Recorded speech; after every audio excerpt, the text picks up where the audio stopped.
다 같이 또 두 번째 교시 시작하겠습니다. 이제 교환 보시면 2페이지에 나와 있고요. 기본서는 16페이지 나와 있습니다. 조세 총론은 좀 교환 위주로 하는 거고요. 분량이 많기 때문에 필요한 것만 속속 뽑아 정리할 겁니다. 세금은 분류해보자, 나눠보자는 거죠. 그럼 제일 먼저 첫째, 누가 세금을 과세할까? 과세 주체가 누구인가? 국가나 지방자치단체라고 그랬죠. 그래서 국가가 과세하는 걸 우리는 국세 이제 이렇게 칭합니다.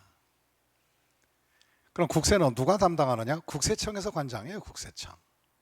그 국세청은 한 곳에서 다 할 수가 없기 때문에 각 지역마다 뭐가 있어요? 세무서 만들어 놨어요. 세무서. 그래서 각 지역 세무서가 거둬들인 세금들을 전부 다 국세라 하고, 또 국세 중에서 바로 수출입하는 물건에 대해서 세관에서 부과하는 거, 이걸 우린 관세청이 관할하는 거, 우린 세관 관할도 역시 국세에 속하지요. 그런데 이것은 바로 공부하는 것은 아니고, 국가가 과세하는 거구나 라는 것이 국세라는 걸 알면 되고, 그럼 지방자치단체에서 걷어가는 세금을 우린 지방세라고 그래요. 지방세. 이 지방세는 취득세 등 11개 세목이 지방세에 속하는 겁니다. 그럼 지방자치단체는 참 종류가 많아요. 우리나라 지방자치단체 각 지역마다 어떻게 분류가 되어 있을까? 특히 서울은 서울특별시가 지방자치단체고요. 자치구청도 지방자치단체예요. 그래서 서울특별시 같은 경우는 11개를 가지고 시장과 구청이 나누어서 걷어가요. 그래서 서울도 지방이다. 자치구청도 지방이다. 또 광역시도 시장이 걷어가는 거, 자치구청이 걷어가는 거. 그다음에 도에서는 도지사가 걷어가는 거, 시장과 군수가 걷어가고 그래요. 그리고 또 이제 이상한 도시가 만들어진 게 있죠. 세종특별자치시, 자치도 이렇게 있어요. 그러니까 1년에 이러한 조직의 기구를 우리는 지방자치단체라고 그래요. 그럼 제일 먼저 지방세 중에서 서울특별시장이 걷어가는 것을 서울특별시 바로 뭐냐? 특별시 지방세라 하고, 구청이 걷어가면 구지방세라고 하는 거예요. 그래서 우리가 일반적으로 지방세는 특별시, 광역시, 구, 시군구, 특 이렇게 해서 우리가 이들이 과세권을 갖고 있어요. 근데 서울과 광역시와 도는 윗사람과 아래 것이 큰 집, 작은 집이 나눠서 세금을 걷어가는데, 바로 항상 배가 통통 불어 터지는 자치시가 있어요. 이 세종특별자치시는 바로 구청을 다 무시해버리고 그냥 시장이 11개 다 받아갑니다. 그 다음에 제주특별자치도도 서귀포 시장은 반드시 세금 걷는 거 없어요. 무조건 도지사가 다 걷어가요. 그래서 과세권은 이렇게 나눠진 지역도 있지만 통합된 것도 있다, 이런 것을 사실관계로만 인지하시면 돼요. 그럼 그 중에서 이제 우리가 과연 국세는 어떤 게 있을까? 국세의 종류는 이렇게 많아요. 우리가 공부하는 국세 중에서 바로 직접 국세라 그래서 종합소득세나 양도소득세 공부하고 종부세 공부할 거예요. 상속증여세 이런 건 시험 출제 범위가 아니고요. 그 다음에 간접세 종목 중에서 바로 인치세나 이런 거 세금 나오진 않지만, 세법에 안 나오지만 부가가치세, 인치세 이런 것들이 다 간접조세라고 하는 거예요. 세금의 종목을 전부 다 애우려고 그랬더니 정신없죠. 이거 애우지 마세요. 그냥 내버려 두세요. 숲을 보라고요. 이런 것이 국세 종목이구나. 양도세는 국세네, 종부세는 국세네, 이 정도 알면 돼요. 그 다음에 또 직접 간접 밑에 보면은 목적세라는 게 있어요. 이 목적은 어떤 목적을 정해놓고 과세관청에서 이 사업에 쓰겠다고 목적을 정해놓고 걷어가는 거예요. 그래서 교육사업, 교통에너지 환경정비, 농어촌 지원사업 이런 것들이 하나의 국세의 목적세, 그 다음에 관세도 국세에 속하는 거예요. 그럼 그 중에서 우리가 직접세, 간접세 이런 말을 하는데, 직접세와 간접세는 좀 차이가 뭐냐? 납세 의무자와 세금을 직접 부담하는 사람이 서로 다르게 돼 있어요. 이것도 이제 의미만 알라는 거지 막 그냥 애워서 시험에 나오지는 않아. 이거 하지만 우리가 일상생활에서 직접세 종목인지 간접세 종목인지는 바로 의미는 알고 있어야 돼요. 그럼 직접세와 간접세 어떤 차이가 있을까 한번 서론을 설명해 보겠습니다. 직접세는 어떻게 되고 간접세는 어떤 거냐? 첫째, 납세 의무자와 세금을 돈 부담한 사람이 같은 세금을 직접세라고 그래. 이걸 다이렉트로 부담이 같은 거, 이걸 직접세예요. 그럼 만약에 갑이 부동산 취득했다면 취득세도 갑이 내야 되니까 부담과 납세가 같으니까 다 직접세들이 이게. 그래서 취등록세, 재산세, 종부세, 양도세 이런 것들은 직접 국세 또는 직접 지방세에 속하는 것들이에요. 그런데 하나 차이점이 있는 것은 뭐냐? 납세 의무자는 갑인데 세금을 부담한 사람은 을이야. 달라. 같지 않아. 이런 것들을 우리는 간접조세라고 얘기합니다. 그래서 간접세라고 얘기해요. 특히 간접세의 대표적인 것은 부가가치세나 인지세 이런 것들이 다 간접조세예요. 특히 부가가치세는 생각해 보세요. 소비자가 돈은 부담을 합니다. 그런데 세금을 내는 건 부가가치세 갖다 내는 사람은 사업주가 내고 있잖아요. 그래서 납세와 담세가 구분되어 있다는 거예요. 이것도 하나의 논리적인 흐름일 뿐이에요. 근데 우리가 또 얘기를 듣다 보니까 부가가치세, 지방소비세 이건 뭘까 좀 이따가 연관조세를 한번 알아보고 일단은 직접세와 간접세를 구분해 본 거예요. 한번 사례 한번 볼까요? 간접세 사례. 여러분이 흔히 있는 하나 주유소 한번 가보자. CC 주유소예요. 사업자는 갑이에요. 주유소 주인이란 말이에요, 저 사람이. 근데 주유소 주인은 바로 뭐냐? 갑인데. 가서 차 가지고 차주가 가서 그저 기름 넣어주세요. 그 물건을 공급해요. 공급자는 바로 갑이지. 소비자는 담세자로서 세금을 부담한다. 그럼 이제 물건을 공급해주고 대가를 요구하지. 돈 달라. 그 돈 안에는 어떻게 되느냐? 세금 대가를 지급하면 세금 계산서 끊어준다고, 사업자들은. 이 세금 계산서를 어떻게 끊어주냐 잘 보세요. 여기 안에 영수증 볼게요. 기름값 10만 원, 부가가치세 만 원, 청구금액 11만 원.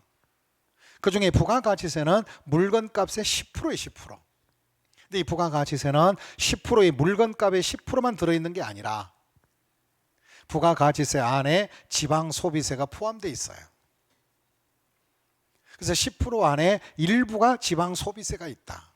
그래서 부가가치세 안에 바로 뭐냐? 지방소비세 같이 들어있어요. 그럼 지방소비세는 따로 부분 매기지는 않고 부가가치세 받을 때 그 안에 10% 안에 들어있다 이 말이에요. 그래서 10,000원 받아다가 일부는 부가가치세로 국세로서 납부를 바로 수납을 받고 나머지는 지방자치단체에 지방소비세로 교부해 주는 거예요. 그래서 우리가 따로 이제 지방 부가가치세 하면 지방소비세 포함이라는 것을 알고 계시라. 그 다음에 우리가 또 지방세를 한번 알아보자. 지방자치단체가 과세하는 게 지방세 종목들이에요. 지방세 종목 중에서 크게 구분한다면 11개 중에서 도에서는 도지사가 과세하는 건 취등록세 이런 것들을 도지사가 매기고 또 지방세의 목적세 중에서 지역자원시설세, 지방교육세 이런 것들이 지방세 목적세들도 있어요. 그러니까 11가지 중에서 6가지를 지자체에서 도지사가 걷어가고 시장과 군수는 이 재산세 같은 거 이런 것은 시장 군수의 세금이에요. 그럼 여러분들이 안양에 사신 분들은 바로 자동차세 나올 때 자동차세는 시장 거니까 바로 안양시장이 세금 내라고 고리 올 거예요. 이런 것들이 전부 다 시군세라고 하는 거예요. 그 다음에 또 이제 특별시나 광역시는 어떡할래? 이게 문제예요. 서울특별시나 광역시는요 아주 욕심이 많아가지고 특별시나 광역시는 시장이 전체 11가지 중에서 9개를 다 받아가요. 그리고 구청장은 꼴랑 등록세하고 재산세만 내게 하는 거예요. 그래서 이런 것들이 바로 지방세에 대한 조세 편제이다 이 소리. 그럼 정리 한번 해보자. 도에서는 6대 발음 뭐냐? 여기에 6대 몇으로 돼 있고 5로 나눠 갖고 특별시 광역시는 뭐예요? 8대 2로 하는 거예요. 8대 2로. 아 이제 뭐냐 한마디로 아마 8 뭐냐 한 9대 2로 나눠졌어요. 그래서 이와 같이 과세 편제가 그렇다. 그럼 이제 나중에 제가 이런 말을 하게 돼요. 취득세는 지방세입니다. 얘기 주고 도나 그 다음에 특별시 광역시장이 과세합니다. 이렇게 얘기할 거예요. 그리고 또 재밌는 건 뭐냐? 다른 도에서는 그러지 않는데 이 서울특별시는 재산세를 구청이 거두면 서울특별시는 구청이 25개가 있걸랑요. 재산세를 다 거두면요. 서울시장에 다 모이라 그래 구청장들. 그리고 손목비 들고 50% 일이 내놔. 그래서 시장이 절반을 집행해버려요. 그래서 대한민국 지방세 중에서 유일하게 서울특별시 안의 재산세 이것이 시장과 구청이 공동과세권을 갖고 있다. 다시 한번 무슨 과세권이 있다? 공동과세. 이것은 조금 시험에 출제 가능성도 있으니까 좀 우리가 신경 써봐야 되는 내용이에요. 거기다가 우리가 거기에 있는 요약에 있는 거 한마디로 거기에 나와 있는 학습기관에다 밑줄을 쫙 그어놔요.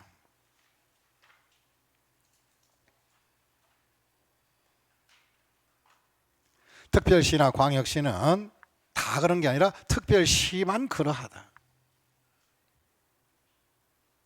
그리고 특별자치시와 자치도는 11개 지방세 지가 다 받아가요. 아까 말씀드렸듯이. 그래서 시험의 주체가 주제가 될 수 있는 거 조세 분류 중에서 뭐 다 필요 없어요. 그거 하나를 꼭 명심하라고. 뭐냐? 특별시 안에 재산세는 지방세 중에 무슨 과세한다? 공동 집행한다는 거. 이것은 우리가 꼭 시험장에 가지고 갈 것이에요. 괜히 쓸데없이 막 직접세, 간접세, 막 주유소 이런 게 따질 때가 아니고. 그 다음에 우리가 연관 조세들. 비슷한데도 서로 간에 비슷한데도 서로 다른 세금들을 우리가 잠깐 정리를 해봐야 돼요. 혼동하지 말라고 하는 거예요. 첫째 아까 얘기했던 거 부가가치세 안에 무슨 소비세 들어있다? 지방소비세 같이 들었다고 그랬어요. 그럼 사업자가 예를 들어서 건축물을 공급했다. 소비자가 산다. 공급가액의 10%다. 이것이 바로 부가가치세를 걷는다. 부가가치세 중에서 사업자들은 이걸 갖다가 세무서에 갖다 내는데 사업자 공급자가 갖다 내는 거예요. 국세로서. 근데 국세로서 갖다 내면서 일부를 떼다가 지방자치단체에다가 일부 부가가치 일부를 갖다가 떼서 지자체에 또 나눠주는 거예요. 그래서 바로 부가가치세와 지방소비세는 큰 집, 작은 집이다 생각하면 돼요. 큰 집이 갖고 작은 집에 일부 떼준다. 그래서 부가가치세 안에 지방소비세 들어있다 이 말이. 그 다음에 또 참 헷갈린 것 중에 하나가 법인세란 말을 들고 소득세도 말을 듣고 또 지방소득세란 말이 있어요. 이것은 각자 독립하여 과세되는 것인데도 바로 뭐냐? 성격은 과세 대상은 같은데도 조금씩 달라요. 그럼 개인의 소득이 있다. 이 소득이 있을 때는 제일 먼저 세무서에서 국가에서 개인 소득세를 갖다가 납부하게 해요. 소득세를. 근데 또 개인 소득이 있으면요. 하나 지방자치단체에서 그 소득세 10%를 추가로 떼다가 지방세에서 가져가요 이게. 그래서 여러분들이 월급 봉투 받아보면 종합소득세 얼마 떼고 그 밑에 지방소득세 또 나올 거 이게. 그래서 같은 과세 대상을 지역마다 국가에서 한 번, 지자체에서 한 번 따로따로 매겨. 그 대신에 지방소득세는 바로 세율이 굉장히 낮아요. 그 다음에 법인도 마찬가지예요. 법인의 소득이 있으면 법인세를 갖다가 세무서에서 걷어가고 국세로. 또 법인의 소득은 지자체에서 또 따로 떼가요. 그래서 바로 소득세와 법인세 또 지방소득세는 같은 소득을 대상으로 하더라도 기관이 다르다 라는 것을 참고하시면 돼요. 그래서 우리가 소득이 있는 곳에 양쪽에서 떼간다. 소득세와 지방소득세 떼간다. 이렇게 생각하시면 돼요. 그 다음에 또 우리가 연관조세 중에서 친구세금이 있어요. 친구세금. 동네 친구예요. 여러분들은 지금 이거 실제로 한번 세금 고지서 받아보고 다 경험을 해봤을 거예요. 근데 구분이 안 됐다는 거죠. 특히 어떤 것이 있었느냐. 우리가 부동산을 갖고 있으면 토지를 소유하거나 건물, 주택이나 선박, 항공기를 보유하게 되면 정기적으로 매년 주기적으로 재산세를 냅니다. 그건 알고 계시죠, 이게. 부동산 보유자 재산세 낸다. 우리 동생은 안 내봤지? 재산이 없으니까. 여기는 내고 있습니까? 좀 있어 보이네요. 우리 앞에 계신 분도 내고 있죠? 재산 보유자에게 내는 거예요, 이게. 그럼 재산을 가지고 있다 그래서 재산세는 걷어가는 건 좋다 이거. 토지 재산세, 건축물 재산세, 주택 재산세, 선박이나 항공기 보유하면 각각 세금 내라 이거 재산세. 근데 재산세를 걷어감과 동시에 같은 동네 친구 세금인 소방시설 사업에 쓰겠다고 소방분 지역자원시설세를 따로 같이 챙겨 부과합니다. 그럼 토지는 없지만 건축물이나 주택, 선박 이런 것에 대해서는 소방분 지역자원시설세를 추가로 더 받게 돼요. 근데 이건 추가로 따로 세금 매기지는 않고 재산세 고지서에다 보낼 때 같이 동네 친구 나란히 적어서 같이 보내줘요. 그럼 당장 확인하세요. 오늘 집에 가서. 재산세 냈던 영수증 보시면 거기 안에 뭐가 들어있느냐. 한마디로 재산세도 있지만 소방분 지역자원시설세가 밑에 나란히 들어와 있을 거예요. 그럼 여기서 우리가 시험장에 가지고 갈 것은 다른 거 아니에요. 소방분 지역자원시설세라는 세금은 소방분 지역자원시설세라는 세금은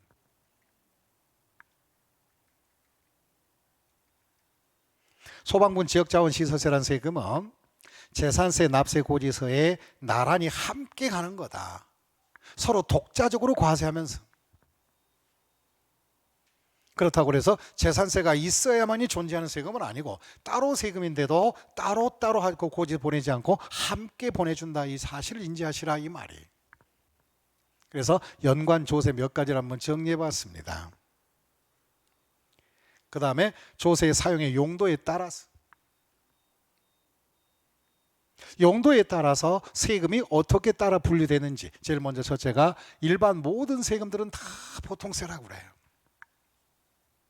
그 다음에 어떤 목적을 정해놓고 걷어가는 것은 목적세라고 얘기합니다. 그래서 목적세는 총 몇 가지? 5가지가 있어요. 교육세, 농어촌 특별세, 교통에너지 환경세, 지역자원시설세, 지방교육세. 방금 했던 것 중에 하나가 재산세 동네 친구 세금인 소방분 지역자원시설세가 지역자원시설세 중에서 그 중에 하나에 속해요. 그 취지를 참고해 주시면 되겠습니다. 잠깐만요. 우리 PD님 이게 줄어들어서 안 커지네요. 이거 어떡하나? 넓힌 거 어떻게 되지? 이것도 아니고 이 전자칠판이 이게 좀 문제구나.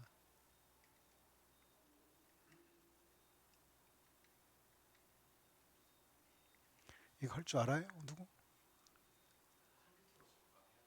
그럼 한번 해봐요. 원위치 크게 나오는가?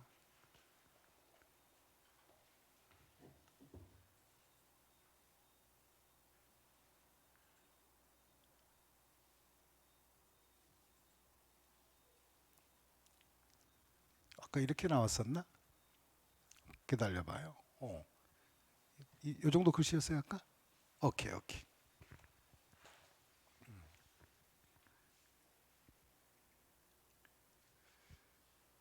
자, 끊고 여기서부터 다시 갑니다. 그 다음에 이제 세금을 과세할 때 누구 중심으로 할까? 이것도 시험에 나오는 건 아니니까 참고하시라고요. 과세 대상을 인별로 포함해서 인별로 구분해서 납세자 중심으로 모아서 과세하는 걸 인세라고 얘기하고, 물건마다 한 개 한 개 카운트하는 거, 이것이 바로 물세라고 얘기해요. 그래서 인적 중심, 물적 중심 의미만 알아두고 거기다 교환에다가 밑줄을 그어놔요. 인물세다. 특히 종부세는 납세 남의 거 하지 말고 자기 것만 전국을 다 합쳐서 하는 거예요. 합쳐서. 개별 필지별로 안 매겨요. 근데 이제 취득세 이런 것은 뭐냐? 의미 자체가 취득세는 세금 계산할 때 물건 한 개 한 개 피스 단위로 계산하지 언제부터 언제까지 취득한 물건을 막 그냥 합쳐서 과세하고 그런 건 아니에요. 그래서 물적 중심으로 과세한다. 그걸 우리 물세 이렇게 얘기하는 것이에요. 그다음에 과표의 분류에 따라서 아까 했던 거 가치로 측정한다? 그럼 뭐 종가세인 거지. 양으로 측정해서 세금 계산하겠다? 종량제. 다시 무슨 제? 종량제. 아까 했잖아. 자동차세는 시시. 특히 우리가 나중에 공부하겠지만 등기 등록할 때 말소 등기 같은 거 변경 등기는 그냥 건당 6,000원만 내라 이런 식으로 해서 정해져요. 그래서 세금은 저마다 이렇게 양으로 측정할 수도 있다 없다? 있다 그런 개념이죠. 그다음에 독립성. 이건 이따 음식 자주 얘기해요. 이 독립성은 독자적으로 과세한다는 게 독립세예요. 다른 세금과 연관 안 돼요. 그리고 독립세 밑에 부가세가 있어요. 부가가치세가 아닙니다. 부가세. 이 덧붙여서 나오는 거. 거기다 밑줄 한번 그어봐요. 부가세.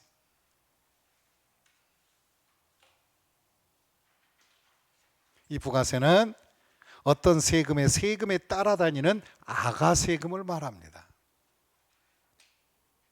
M이 따라다니는 아가세금이에요. 동네 친구도 아니고 큰집 작은 집 세금도 아니.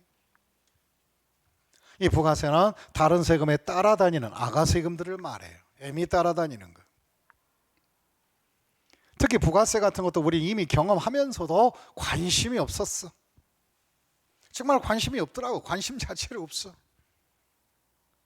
이 부가세 사례 한번 본다면 특히 재산세 내신 분들이 있었을 거예요. 자동차세나. 우리가 재산세 20%를 지방교육세로 붙여먹어요.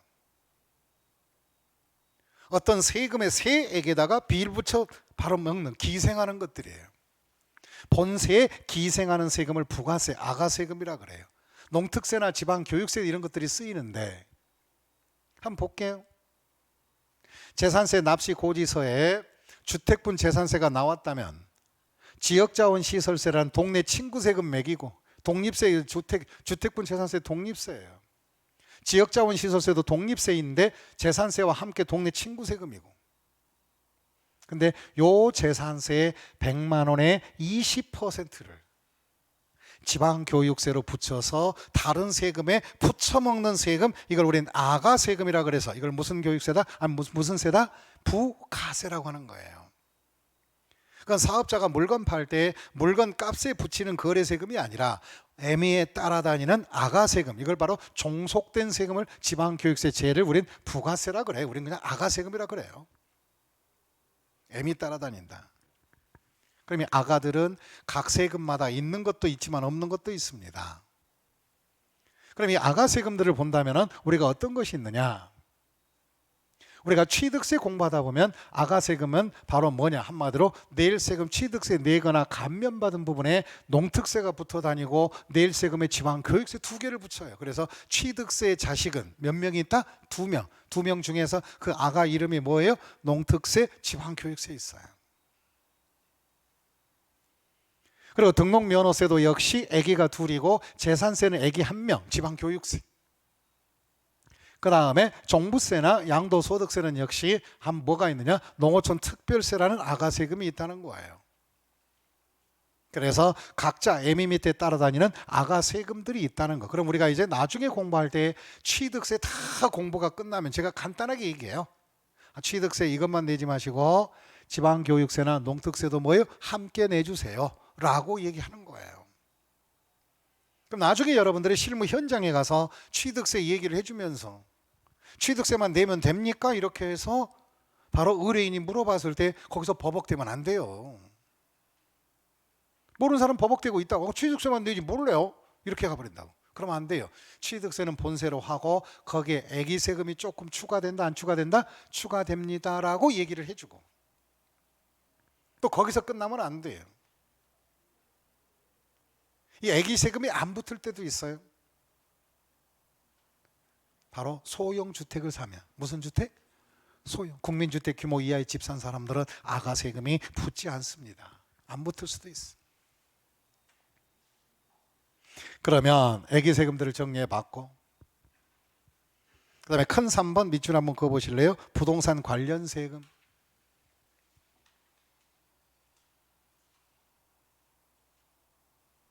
이 부동산 관련 세금, 부동산의 흐름에 관련된 세금인데, 그럼 부동산에 어떤 세금이 관련돼 있을까? 이거는 중요합니다.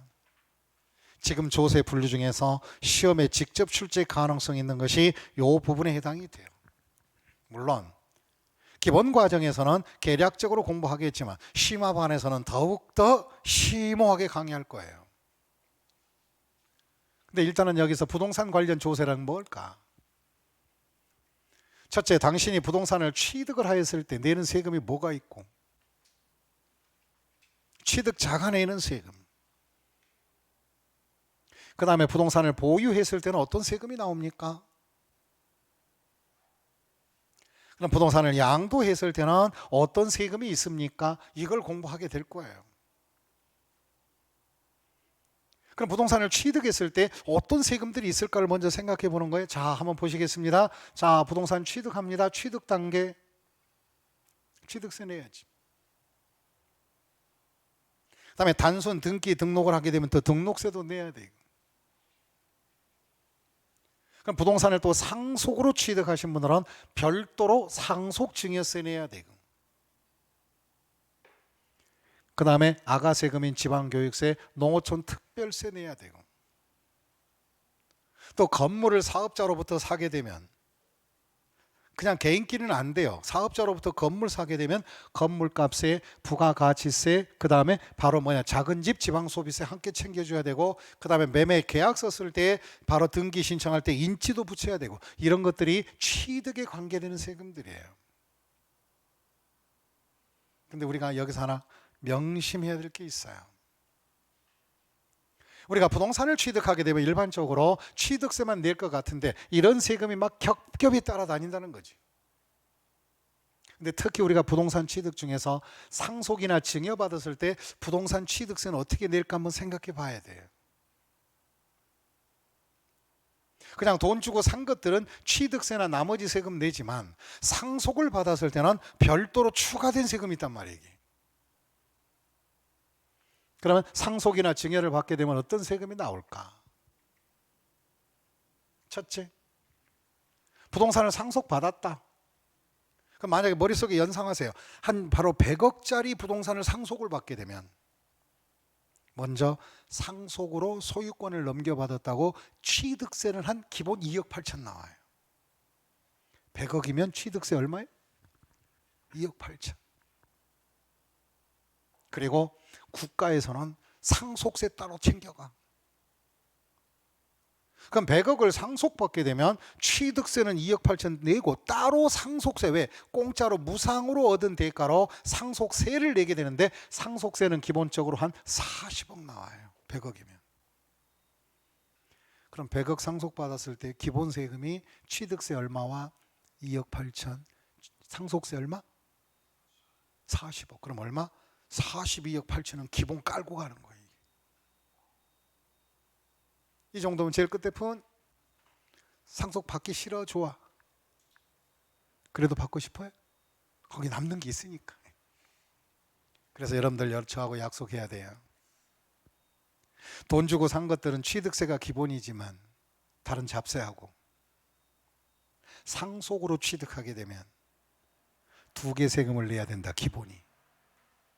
취득세, 그 다음 무슨 세? 상속세. 그 다음에 그 밖에 아가세금도 또 들어가야지. 지방교육세나 농특세 이런 것들이. 애기세금 챙겨주고. 그럼 증여를 받았을 때는 어떻게 될까? 이 증여를 받게 되면요, 일반적으로 취득세부터 내고 들어가는 거예요. 그럼 100억짜리를 증여받았으면 생각해 봐요. 100억짜리가 증여받게 되면요, 먼저 취득세는 3억 5천 정도 들어가요, 기본이. 그리고 증여세는 얼마 나오느냐? 증여세는 역시 상속세와 세율이 같기 때문에 40억 정도 나와요. 그럼 같은 부동산을 100억을 상속받은 게 부담과 증여를 받았을 때 부담 중에 오히려 증여가 많다 적다? 많다. 왜? 취득세 쪽에서 많아지는 거지. 그럼 어떻게 하실래요? 100억의 유산이 있다면 돌아가시기 전에 받으실래요? 아니면 돌아가신 다음에 상속으로 받으실래요? 그래도 우린 전에 받아. 그렇지, 미리 땡겨 받은 게 좋지. 좀 세금 더 내더라도. 그래서 우리가 현실적으로 세금적으로 측면을 본다면 상속에 비하여 증여가 세금이 많다 안 많다? 총 많고 상속이 좀 적다는 거지. 그래서 상담을 하다 보면 상속을 받은 게 나요? 이런 말을 듣게 돼요. 이거 안 돼요. 상속을 받게 되면 나중에 다툼이 심해가지고 정신없어요. 더 내더라도 미리 깔끔하게 살아생전에 증여받은 게 조금 더 마음은 편해요. 그 대신에 또 지방교육세, 농특세 등이 들어가죠. 그런데 저하고 약속해야 합니다.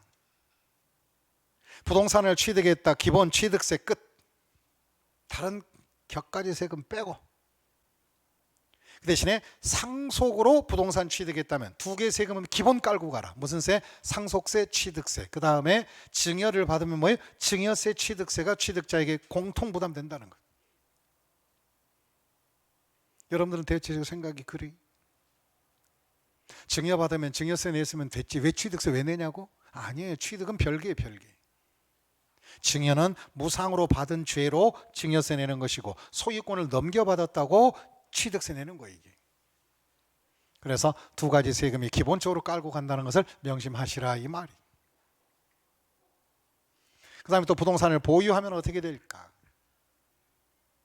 이 부동산을 보유했을 때 그냥 때에 따라 나오는 것들이죠. 재산세, 소방분 지역자원시설세, 뭐 종부세라든가 또 부동산 임대업을 하게 되면 종합소득세, 그다음 뭐 법인소득은 법인세 내고 지방소득세 따라가고 또 지방교육세라든가 재산세 낼 때 아가세금, 지방교육세, 농특세, 부가가세, 지방소비세 이런 것들이 보유 단계예요. 그래서 보유 단계나 이런 양도 단계에서는 그냥 참고만 하시고 이번 시험은 바로 뭐냐? 취득 단계 부담할 수 있는 거. 요것만 바로 기본 서반에서 포인트로 잡습니다. 그 다음에 보유와 양도 단계는 이제 전체 한 코스를 돌아간 다음에 자세한 설명이 부연될 겁니다.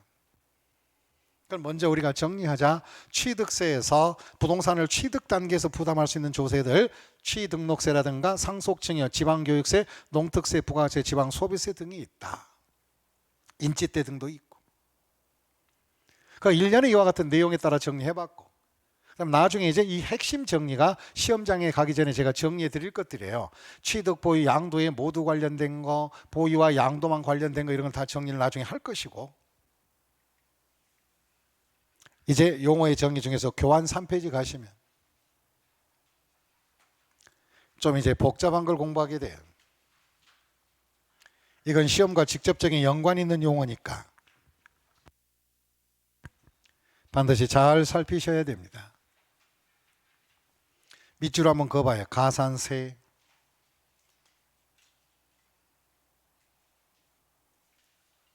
가산세는 본세는 아니다. 납세금의 성실한 이행을 위해서 그 의무를 이행하지 아니한 자에게 본 산출세액에다가 또는 본 세금에다가 더하여 징수하는 금액을 우리는 가산세라고 그러는 것이죠. 그럼 원래 세금보다 추가되는 거야. 추가되는 거죠. 그럼 가산세는 세금의 종목이냐? 아닙니다. 가산세는 세금의 종목이 아니라 그 세금에 플러스하는 세금들이에요. 그럼 취득세가 100만 원이라면 가산세가 20이라면 120이 취득세로 하시면 돼. 가산세는 본세금의 세목으로 해달라. 그리고 가산세는 아까 우리가 얘기했던 거 있었습니다. 아까 우리가 본세금이 있을 때 산출세액이 나오면 이것도 기억이 할지는 모르겠어요. 본세금이 산출세액이 나오면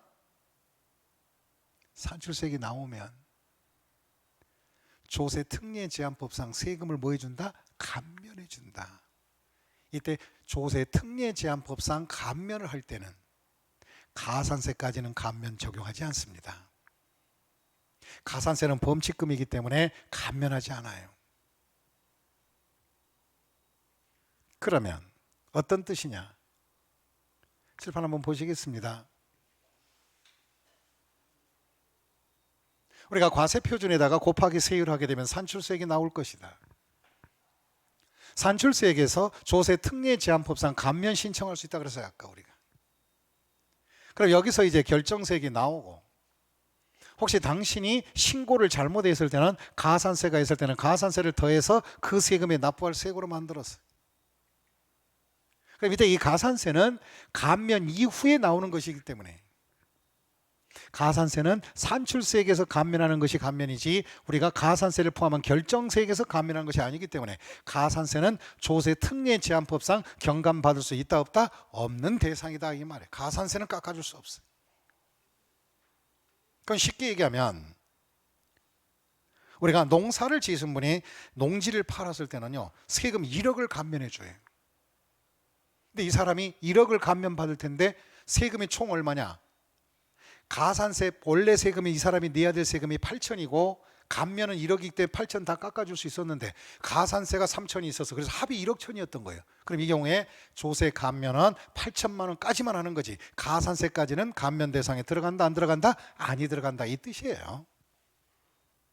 그럼 시험 볼 때 이런 것이 잘 나와요. 조세 특례 제한법상 감면에 들어갈 때는 가산세를 포함하여 감면한다. 이런 것들이 시험에 나와서 여러분들을 틀리게 유도한다고요. 잘 참고하시고 거기다 밑줄 그어요. 감면 대상에 포함하지 않는다. 밑줄을 그으시고 중요 표시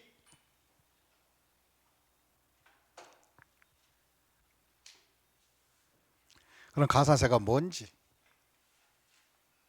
하여튼 제가 강의하면서 조세 총론 강의할 때가 제일 힘들어요. 처음 하는 데다가 또 게다가 여러분들이 생소한 언어를 들어야 되고 그 다음에 내용이 참 많으니까요. 그러면 우리 같이 한번 여기 집중해 보시겠습니다. 가산세 흐름도다. 그럼 신고하여 납부하는 세금들이 있다. 그럼 신고 납부 기한이 정해졌을 거 아니냐? 정해졌는데 불성실했다. 신고 또는 납부 또는 신고 납부를 이행하지 않았다는 거지. 그럼 신고 납부 기한까지 신고 납부를 이행하지 아니하였을 때 과세관청에서는 이제 그들이 따로 계산해서 결정 고지를 해주게 돼요. 너 왜 안 냈니? 하고. 그러니까 예를 들어 취득세는 잔금 치른 날로부터 60일 이내 세금 신고해야 되는데 안 한 사람들은 이제 안 해버리면 과세관청에서 차후에 확인해서 고지 와요. 왜 안 했습니까? 라고. 그래서 과세관청에서 신고에 따른 납부 지연 기간이 일정 기간 지나서 납세 고지서를 보내줍니다. 그래 놓고 고지서에 세금을 어떻게 하느냐? 첫째, 고지서에다가 뭘 붙이느냐? 너 신고를 안 했다 그러면 무신고 가산세. 무신고 가산세는 좀 이따 하겠지만 한 20% 정도, 과소신고는 기본 10% 정도가 그 산출세액에 추가되는 것이에요. 그리고 신고 납부 일자의 기간 지난 이 납부 지연 기간에 대해서 1일 하루의 이자를 10만 원에 22원 꼴 정도. 10만 원에 22원 이거 외우는 거 아니에요. 그냥 지연 일수에 따라 가산세가 또 나오는구나. 그러면 종이 쪽지 미제출에 대한 거 무신고 또 지연 기간 고지서 보내주는 날까지 지연 기간에 대해서 바로 하루에 22원씩 계산하겠다. 그래서 납세 고지서의 고지 기간을 정해 세금 내라고. 그럼 고지서 납부 기한까지 미납부했을 때는 또 뭐냐? 이제 또 안 내버리면 납부하지 않을 때는 이제 고지 지연 기간이 고지 후 납부 지연 기간을 포함해서 요때 냈다면 어떻게 될까? 너 왜 고지서 보내줬는데 안 냈니? 하고 계산한다면은 바로 뭐냐? 여기서 독촉장 보내는 거예요. 독촉장. 고지서 보냈는데 1차 고지했는데 왜 안 냈니? 독촉장 보내는 거예요. 독촉장 보내면서 뭘 보내느냐? 너 이 날짜 안 지켰다고 고지 지연 가산세 3% 추가로 또 붙여요. 그리고 요때 내게 되면 또 고지 후 납부 지연이 또 된 거예요. 그럼 고지후 납부 지연 기간에 대해서 일수 따져서 국세는 하루에 10만 원을 22원씩 5년간 적용하되 150만 원 미만은 이 고지 지연 가산세를 적용하지는 않아요. 그 지방세는 한 달당 또 고지 지연하게 되면 3% 붙인 다음에 지방세는 한 달에 1만 분의 75원씩, 이것은 바로 달별로 계산하고 60개월 동안, 5년은 60개월이니까 이건 달별 적용이니까 또 고지세액이 30만 원 미만이면 적용하지 않겠다. 이것이 바로 뭐냐? 가산세 흐름도예요. 이 퍼센트 이런 건 신경 쓰지 말고요. 무신고나 납부지연 가산세 붙이고 또 안 내면은 고지지연, 고지후 납부지연 가산세가 또 나온다 이거지. 그러면 이걸 국세와 지방세는 여기가 좀 차이가 있을 뿐이에요. 그러면 이걸 풀어서 금액을 한번 써볼게요. 실제로 한번 금액을 써보자. 국세다. 국세. 가만 보니까 속상하죠. 공부 잘 안 되는 것 같고 헷갈리고. 속상하지 마요. 이거 다 해낼 수 있어요. 국세 중에 양도소득세를 하자. 무신고했다고 쳐. 무신고한 사람은 어떻게 되느냐? 신고에 따른 납부 지연 기간이 55일 정 딜레이 했다면, 그때 가서 납세 고지를 했다면 이 사람은 바로 양도소득세 납세 고지서 이렇게 보내줘요. 7월 말까지 내라. 날짜 적어주고. 너는 원래 산출세계 165만 원이다. 그리고 당신의 무신고 가산세는, 기본 무신고는 165만 원의 20%가 기본이. 무신고 가산세는 바로 33만 원이 나온다. 왜? 165만 원의 20% 하니까. 그 다음에 납부 지연 기간은 고지서 보내주는 기간이 55일이 딜레이 됐으니까 한번 거기다 공식을 써봐요. 자, 다 같이 바로 뭐냐? 165만 원 곱하기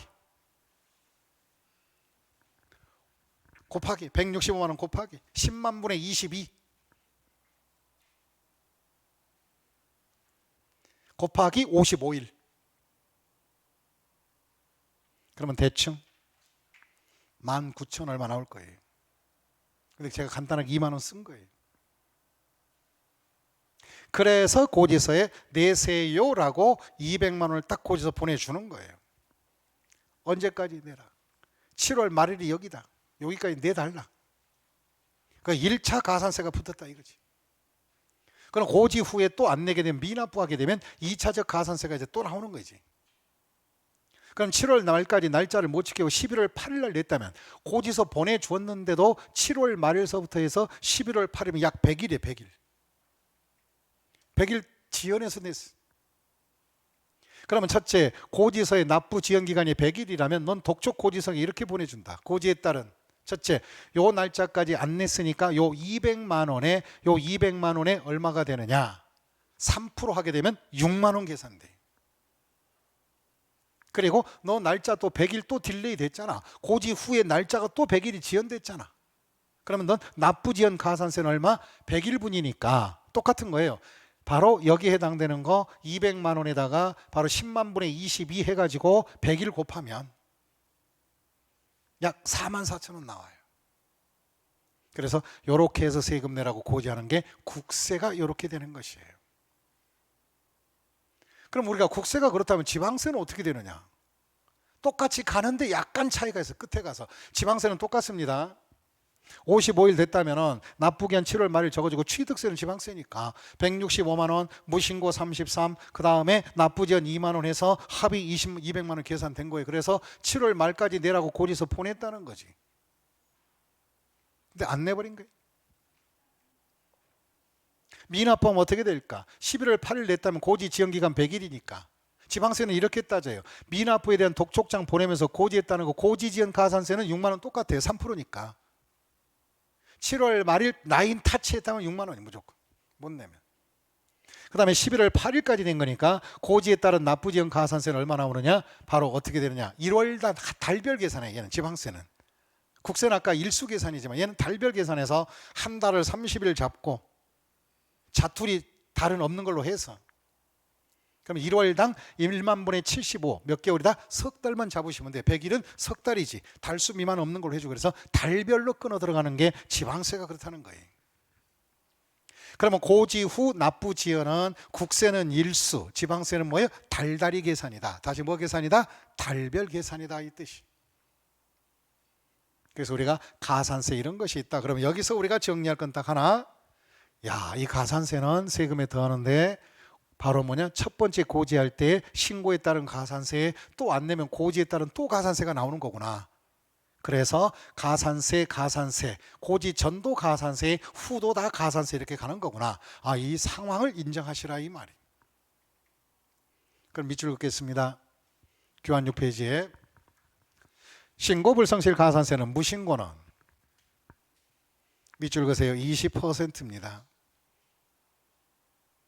기본 20, 사기부정 40. 정리하겠습니다. 무둘렛, 묻어버리래. 다 같이 다시 한번 해봅시다. 시작. 묻어버리래. 무신고자는 묻어버리래. 묻어버리래. 과소신고자는 소 잃었네 하시고. 그다음에 초과해서 환급 받아가고 초과해서 환급한 사람들은 급은 1에서 4다 그래서 환장 한해 하시면 돼. 무두래, 소 잃었네, 환장하네. 그 다음에 신고에 따른 납부지연 가산세는 일수 찍어라. 신고 아까 납부지연 가산세는 국세 지방세 똑같아. 신고에 따른 납부지연 가산세는 하루 1십만 분에 22원씩 계산한다. 이것도 우리가 머릿속에 암기는 하지 마시고 숫자 반복하면 되는 거니까 자꾸 보시게 될 거예요.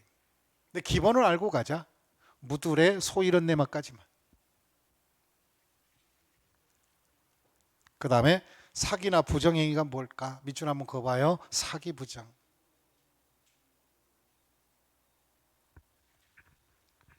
사기나 부정은 다른 거 아닙니다. 사기나 부정은 뭐냐? 현저하게 곤란하게 하는 것이. 징수를. 이것도 시험에 직접 아니고 의미만 알고 있으면 돼. 이중 장부, 거짓 증비, 문서 작성, 수치, 장부 기록의 파기, 우리가 꼭 하고 싶은 것들이지. 주로. 그냥 고의적으로 장부 작성하지 않거나 세금 계산서 막 조작하고 그 밖에 위계 짜고 하는 짓거리들. 그럼 친구지간에 부동산 거래하면서 짜고 거짓말로 계약에다가 들통났다. 그러니까 사기부정. 가산세 40% 걸리는 거예요. 참고로 알아두시고. 그 다음에 가산세 감면 거기다 밑줄을 그으시고.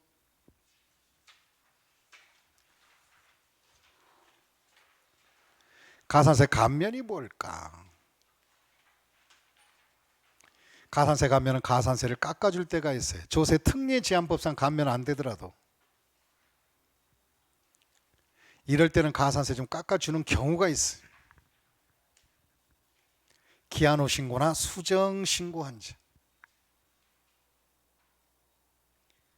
그럼 기한 후 신고가 뭘까? 늦었지만 지각 신고라도 한다 이거지. 그럼 기한 후 신고 여기 사례를 한번 보겠습니다. 먼저 보고 책을 정리할 거예요. 우리가 법정 신고 납부 기한이 정해졌을 때 특히 취득세 같은 것은 신고하는 세금인데 무신고했다 이거지. 무신고했어. 그럴 때 과세관청에서 너 얼마 내라고 통지 오기 전에, 이게 중요한 거, 결정 오기 전에 납세무자가 스스로 찾아가서 지각했습니다 라고 지각 신고하는 게 기한 후 신고예요. 그럼 기한 후 신고했을 때는 어떤 거냐? 신고 기간이 지나서 6개월 이내를 기준으로 해서 6개월 이내 기한 후 신고하게 되면 무신고 가산세를 깎아줍니다. 6개월 이내는 깎아주고 경감시켜주고 그 대신에 바로 6개월 후에 기한 후 신고하게 되면 깎아주는 거 없어요. 신고서는 받아주는데 깎아주는 거 없어요. 그리고 납부지연 가산세는 6개월이든 아니든 간에 깎아주는 거 아니고요. 그래서 신고는 늦어도 신고라도 제출하시면 6개월 이내에 해주시면 바로 뭐냐? 기한 후 신고에 대한 경감 받을 수 있다는 것이. 그러면 기한 후 신고자는 얼마나 깎아줄까? 언제 찾아갔느냐가 중요해요. 자, 밑줄 한번 그어봐요. 신고 기간이 지나서 6개월 내 밑줄을 쫙 끄시고 6개월 이내 무신고 가산세만 깎아줘라. 후. 한 달이면 50%. 그다음에 한 달 초과 3개월 이내라면 30%, 법정 신고 기간이 3개월 초과 6개월까지는 20%. 그러면 퍼센트는 기간별 할 것 없이 시작과 끝만 알면 돼요. 6개월이다. 6. 후 신고다. 50에서 20%까지 깎아받을 수 있다. 역시 우리는 육식을 많이 드셨을 때, 고기 많이 먹었어. 그럴 때 후식은 뭐가 좋아? 우리 앞에 친구는 고깃집에서 고기 많이 먹었을 때 후식은 뭐가 좋아? 아이스크림? 내 그럴 줄 알았다. 이쪽은 냉면. 다 틀렸어. 이 친구는 이제 세법을 공부했으니까 후식은 오로지 후신고는 50에서 20, 5위 깎아 드셔야 돼. 다시 한번 기한 후 후식은 뭘 깎아준다? 5위 깎아주겠다. 동그라미 쳐놔요. 후신고 5위 이렇게 깎아줘요. 그 다음 이제 기한 후 신고를 해봤고 수정신고라는 게 또 있어. 수정신고는 이미 신고했습니다. 근데 신고한 것이 잘못된 거예요. 과소신고했거나 많이 신고해가지고 과소신고나 초과 환급을 받았거나 신고가 잘못된 거지. 신고는 하였으나. 그럼 수정은 고치는 거예요. 신고해놓은 내용을 고치는 거예요. 그러면 신고 납부 기한이 초과 환급을 신고했거나 과소신고자는 이미 신고한 것이 잘못됐다 이거지. 그럴 경우는 과세관청에서 경정, 아까는 결정이라 그랬어요. 이건 경정은 뭐냐? 바로 잡아서 통지하는 걸 경정이라 그래요. 그럼 우리가 용어에서 결정은 그들이 세금을 전액을 갖다가 내라고 결정하는 것이고, 경정은 네가 신고한 것이 잘못됐으니까 차이를 조정해 주는 거, 이걸 경정이라 그래요. 경정. 바꿀 경. 관청에서 경정 통지하기 전에 납세무자가 스스로 찾아가서 수정 신고한다. 먼저 신고 잘못됐습니다. 고칠게요라고 수정 신고하는 거야. 고칠게요. 수정 신고는 기간을 넉넉히 줘. 2년 이내 수정 신고했을 때는 과소신고 가산세 깎아주고, 2년이 넘어갔을 때는 관청에서 경정 통지 오기 전에 수정은 받아주되 깎아주는 건 없어요. 그 대신에 납부지연 가산세는 절대로 경감 대상이 되지를 않아요. 그러면 수정신고는 얼마나 깎아줄까? 기간이 그 기한 후 신고랑 달라요. 이건 중요한 과제입니다. 수정신고자 가산세 감면 규정은 뭘까? 수정은 숫자에 동그라미 치시고, 수정.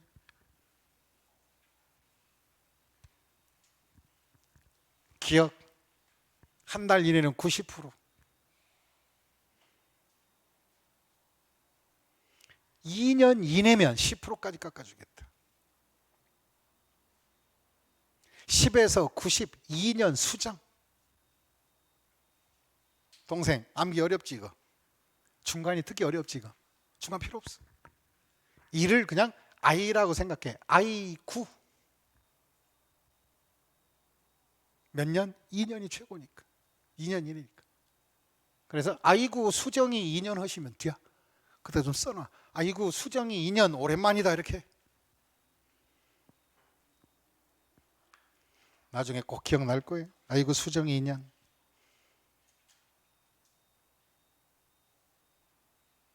진짜 쓰신 분도 계시네. 농으로 하는 말인데. 동생 진짜 썼어요? 쓰고 있었어? 이왕 건드렸으면 써. 다 써. 잘했어.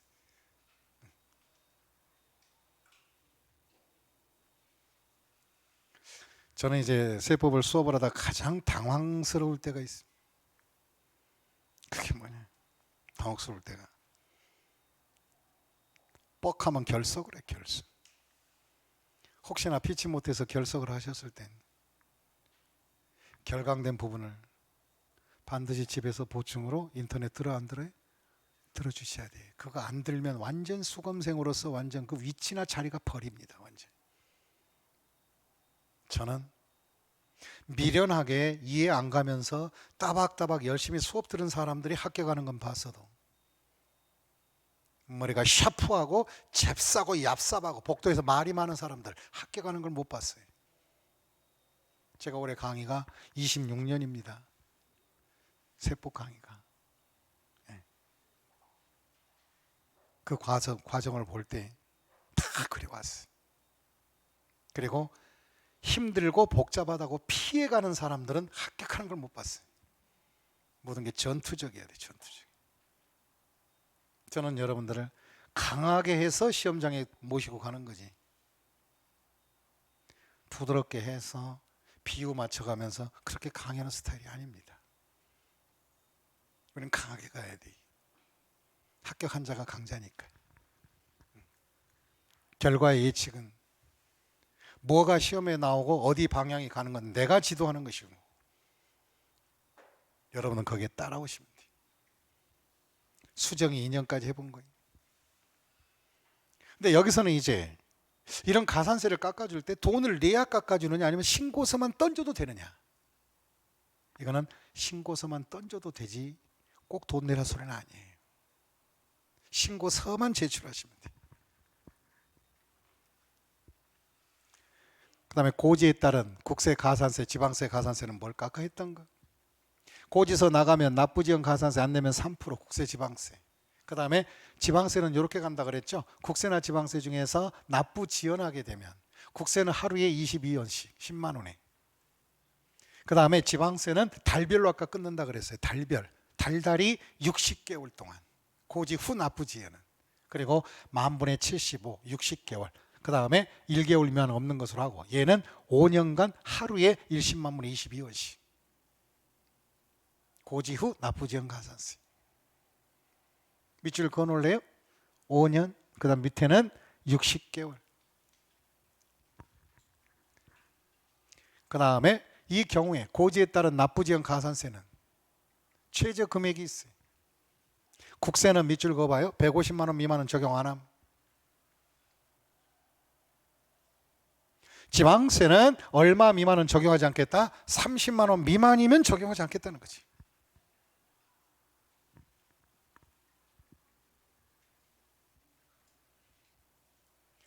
그 다음에 교환 70페이지, 아니 7페이지.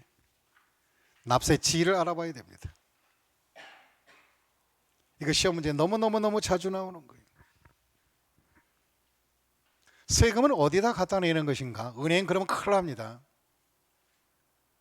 전부 다 우체국 은행이라는 거야. 그게 아니야. 납세지라는 것은 과세 주체자인 과세관청 입장에서 납세지지, 납세 의무자 입장에서 납세지가 아니라고. 그럼 납세지를 정할 때 과세관청이 어디일까? 부동산 관련 중에서 첫 번째가 국세. 국세는 전부 다 바로 세무서에서 합니다. 세무서. 어디 세무서? 세무서도 종류가 많을 거 아니야. 우리나라에 주소가 있는 사람은 주소나 거소지. 종부세는 주소나 거소지에서 다 해. 그럼 전국 방방곡곡의 부동산이 내가 아무리 많이 갖고 있어도 안양에 살고 있다면 안양 세무서장이 그 종부세를 부과 고지하게 돼. 주소지에서 한다. 전국구다 국세는. 그다음에 양도소득세도 개인만 알면 돼. 개인. 양도소득세도 주소지가 관할 세무서가 되는 거야. 주소지. 그럼 생각해 봐요. 혹시 시험 문제 이렇게 떨어지면 여러분들 정답 잘 찾아야 돼. 이거서 국내 안양에 주소를 둔 자가 제주도 부동산을 팔았다면 납세지는 제주도 부동산 양도에 따른 납세지는 제주도가 아니라 뭐예요? 안양 세무서가 되는 거예요. 그래서 국세는 항상 납세지 기준을 어디다 준다? 주소지 중심이다. 하지만 지방세는 달라요. 지방세는 물건지 관세예요. 물건지. 그럼 경기도에서 부동산 취득했다면 경기도가 납세지가 되는 거예요. 그래서 물건지 지자체 전부 다 물건지. 개인 법인 모두 다 물건지라는 물건지. 그럼 한번 정리하자. 내가 처음에 부동산을 갖다가 제주도 부동산을 서귀포의 부동산을 취득을 했다. 그럼 취득세는 지방세니까 납세지가 돼 제주도가 되는 것이고, 나중에 제주도 부동산을 팔아서 양도소득세 내고 싶다. 양도소득세 납세지는 어디? 안양에 살고 있으면 안양 세무서가 납세지가 되는 것이. 그러니까 소속 관청이 어디냐를 납세지로 정하라 이 말. 그래서 쉽게 얘기하면 주소 물소 하는 거 이렇게. 이것이 나중에 시험 볼 때 한 문제의 답이 될 수도 있어요. 특히 시험에 2번인가 나왔죠 이게. 학생들이 지금 이걸 모조리 틀린 경우도 있어요. 물건지와 주소지가 다를 때는 양도소득세 납세지는 물건지로 한다 그러면 되고 안 되고? 안 되고 주소지가 되는 거예요. 주소지. 국세니까. 납세지 선별하는 거 물소냐 주소를 구분 좀 잘 하시자 이 말이지. 그 다음에 밑줄 한번 그어볼래요? 교환에 바로 08페이지 기본서 29페이지입니다. 신고납부 보통징수.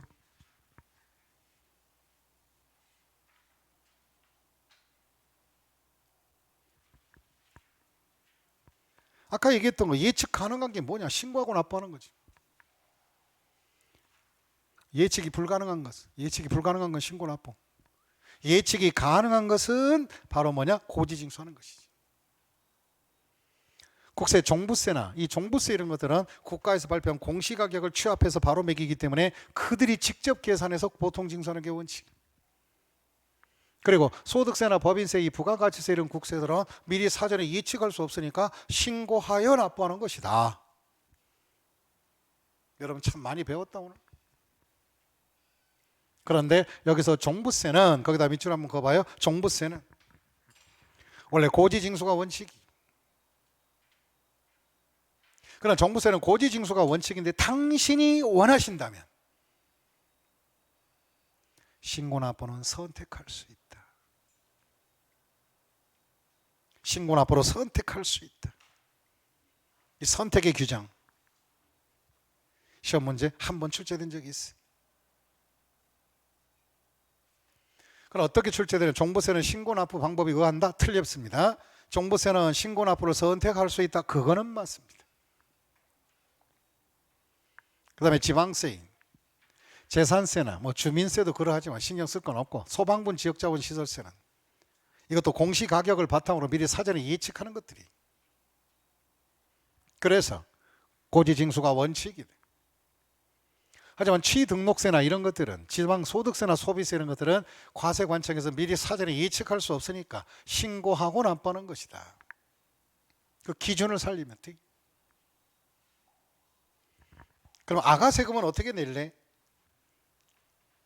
아가세금이야 애미 따라 다녀야지. 애미 등에 업혀 다니는 세금인데.